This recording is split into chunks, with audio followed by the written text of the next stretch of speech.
Assalamualaikum warahmatullahi wabarakatuh. Perkenalkan, nama saya Anggiasa Putri, NIM 2014050037.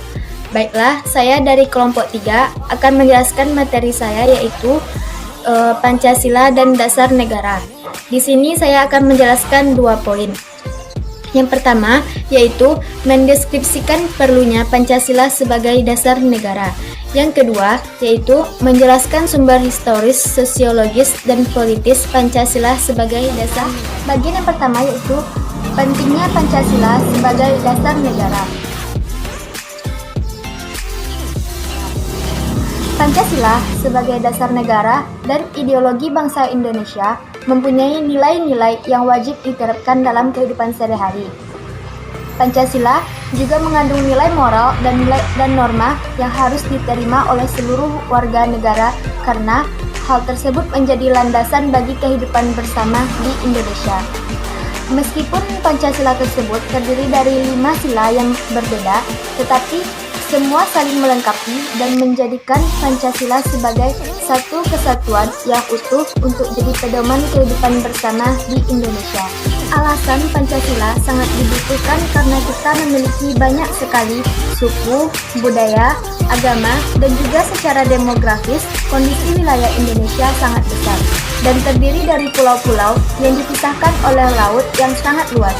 Ini bisa membuat Indonesia sangat cepat berkembang, tetapi juga dapat membuat kehidupan di Indonesia menjadi banyak pandangan sehingga dapat menimbulkan perpecahan, yaitu norma-norma yang terkandung dalam nilai Pancasila.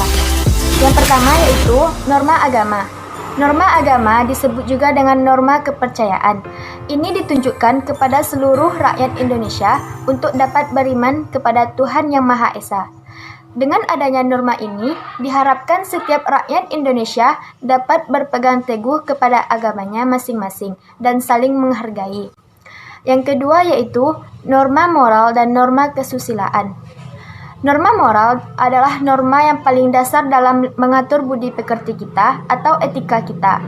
Norma moral ini menentukan bagaimana cara kita dapat menilai lingkungan masyarakat maupun di dalam rumah. Norma ini berasal dari diri sendiri, bagaimana kita menyikapi lingkungan agar kita dapat diterima dan mudah untuk berasosiasi. Tiga yaitu norma kesopanan. Norma ini disebut juga dengan norma sopan santun, tata krama, maupun kadang juga disebut dengan norma adat. Norma ini didasarkan kebiasaan rakyat Indonesia dalam berlaku di masyarakat.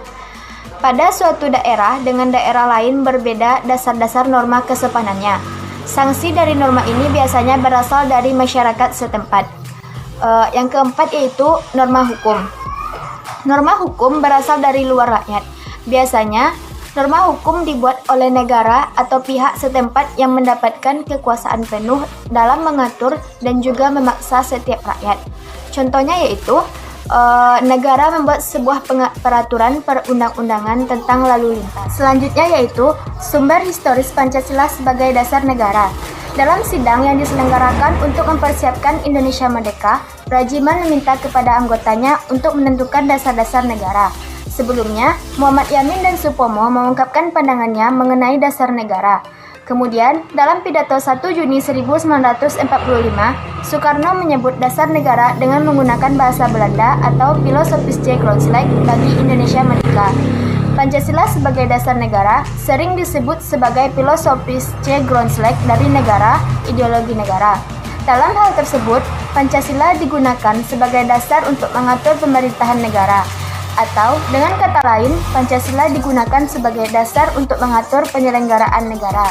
Dengan demikian, jelas kedudukan Pancasila itu sebagai dasar negara.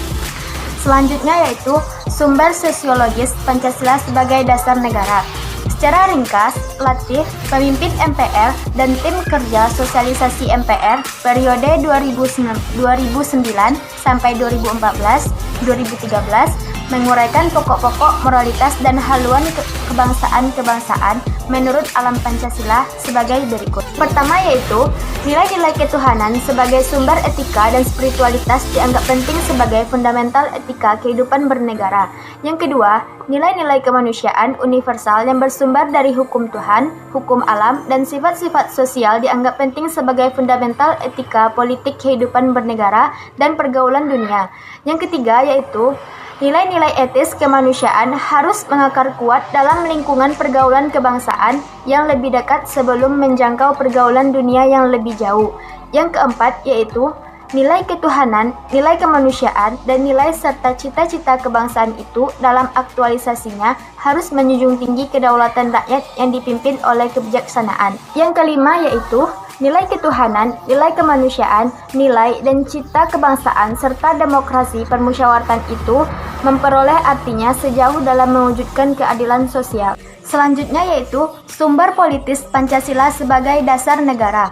Pasal 1 ayat 2 Undang-Undang Dasar 1945 terkandung makna bahwa Pancasila menjelma menjadi asas dalam sistem demokrasi konstitusional. Konsekuensinya, Pancasila menjadi landasan etik dalam kehidupan politik bangsa ini. Sekian dari kelompok saya. Kalau ada salah, saya mohon maaf. Saya akhiri dengan wassalamualaikum warahmatullahi wabarakatuh.